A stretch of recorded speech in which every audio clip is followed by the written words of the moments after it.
ಅಷ್ಟೇ. ಒಂದಿದ್ದು ಕಾಂಪ್ರಮೈಸ್ ಆದ್ರ ವಿಜಯೇಂದ್ರ ಅವ್ರ ಜೊತೆಗೆ. ಅಲ್ಲ, ಇನ್ನೂ ಅವ್ರು ಮಾಡಿ ಕೊಟ್ಟಿಲ್ಲ ಅಂತ ಹೇಳ್ತಾ ಇದ್ದಾರೆ ಇವ್ರ ಹತ್ರಲ್ಲ. ಅಧ್ಯಕ್ಷರದಾರಲ್ಲ ಅವ್ರಿಗೇನು ಘೋಷಣೆ ಮಾಡೋ ಅವಶ್ಯಕತೆ ಇಲ್ಲ ಥರದ್ದು. ಹಂಗೆ ಮುಂದುವರಿತಾರೆ ಅನ್ಬೋದಲ್ಲ. ಇರಲಿ, ಏನೂ ಇರಲಿ, ಒಳಗೇನು ನಡೀಲಿ. ಆದ್ರೆ ನಮ್ಮ ಯತ್ನಾಳರು ಸ್ವಲ್ಪ ಮೃದು ಆಗಿದಾರ, ಮೃದು ಧೋರಣೆ ಆಗಿದ್ದಾರೆ. ಇದರಿಂದ ಅನಿಸ್ತದೆ ನಿಮಗೆ? ಅನಿಸ್ತದೆ ಅಂತ ನಾನು ತಿಳ್ಕೊಂಡಿದ್ದೀನಿ. ಏನೂ ಇರಲಿ, ಬಸವಣ್ಣ ಪಾಟೀಲ್ ಯತ್ನಾಳರು ತಮ್ಮ ವ್ಯಕ್ತಿತ್ವವನ್ನು ತಮ್ಮ ಬಾಯಿ ಬೆಳಕಿತನದಿಂದ ಆಗಿರ್ಬೋದು, ಅತಿ ಒಂದು ದೊಡ್ಡ ಧ್ವನಿಯಿಂದ ಆಗಿರ್ಬೋದು, ಅಥವಾ ಬಿಜಾಪುರ ಧ್ವನಿ ನೆಲಗಟ್ಟಿನ ಮಾತಾಡಿದ್ದಾಗಿರ್ಬೋದು, ಎಲ್ಲರೂ ಆಕರ್ಷಣೀಯ. ಕೆಲವೊಂದು ಪತ್ರಕರ್ತರು ಒಂದು ಪಾಪ ಫೋನ್ ತಿಳ್ಕೊಂಡಿದ್ದಾರೆ. ನಾವು ಅವ್ರು ಏನೇನು ಮಾತಾಡ ಸರ್, ಅವರು ಅದಕ್ಕೆ ಏನೇನು ಕೊಡ್ತಾರೆ ಉತ್ತರ. ಅದಿರಲಿ, ಅದು ಅವ್ರ ವ್ಯಕ್ತಿತ್ವ. ಈ ಪತ್ರಕರ್ತರು ಭಾಳ ಬುದ್ಧಿವಂತರಿರ್ತಾರೆ. ಇವರು ತಮಗೆ ಹೆಂಗೆ ಬೇಕು ಟ್ವಿಸ್ಟ್ ಮಾಡ್ತಾ ಇರ್ತಾರೆ. ಇತ್ತೀಚೆಗೆ ಬಂದರೆ ಅವ್ರು ಸ್ವಲ್ಪ ವಿಜೇಂದ್ರ ಮತ್ತು ಇವ್ರ ಮಧ್ಯದ ಒಂದಿಟ್ಟು ಏನು ಕಾದಾಟ ಇತ್ತು, ಅದು ಕಡಿಮೆ ಆದಂಗೆ ಅನ್ನಿಸ್ತಾ ಇದೆ. ಹೊಂದಾಣಿಕೆ ಆಗ್ಯದ ಅಂತ ಅನ್ನಿಸ್ತದೆ. ಆಗಲಿ, ಪಾರ್ಟಿ ದೃಷ್ಟಿಯಿಂದ ಒಳ್ಳೆಯದದು.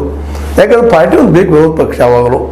ಯಾಕಪ್ಪ ಅಂತಂದ್ರೆ ಅದು BJP ನಮ್ಗೆ ಒಪ್ಪಲಿ ಬಿಡಲಿ, ಕಾಂಗ್ರೆಸ್ ಒಪ್ಪಲಿ ಬಿಡಲಿ, ಇರಬೇಕಾಗಿದೆ. ಯಾಕೆ ಡೆಮೋಕ್ರಸಿ ಮಿನಿಮಮ್ ಆದರೂ ಸ್ವಲ್ಪ ನಾವು ಮಾತಾಡೋ ಹಕ್ಕಾದರೂ ಇರ್ತದೆ.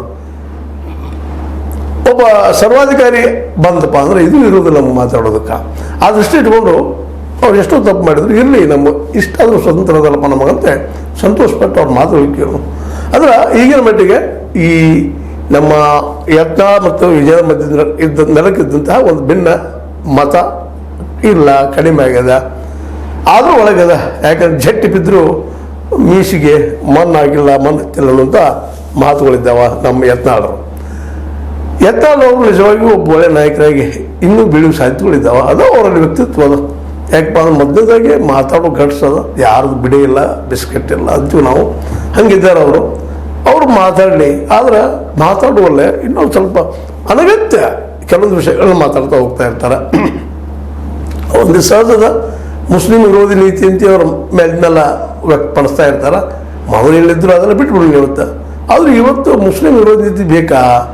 ಯಾಕಪ್ಪ ಅಂತಂದ್ರೆ ಅದು ಇಟ್ಕೊಂಡು ನೀವು ರಾಜಕೀಯ ಮಾಡೋರ. ಬಿಜಾಪುರದಲ್ಲಿ ಬೇಕಾಗ್ಬೋದೇನೋ ಅವರು, ವಿಜಯಪುರದಲ್ಲೇ ಅವ್ರಿಗೆ ಅದು ಬೇಕಾಗ್ಬೋದು. ಯಾಕಂದ್ರೆ ಮುಸ್ಲಿಂ ಡಾಮಿನೆನ್ಸ್ ಎಲ್ಲದ.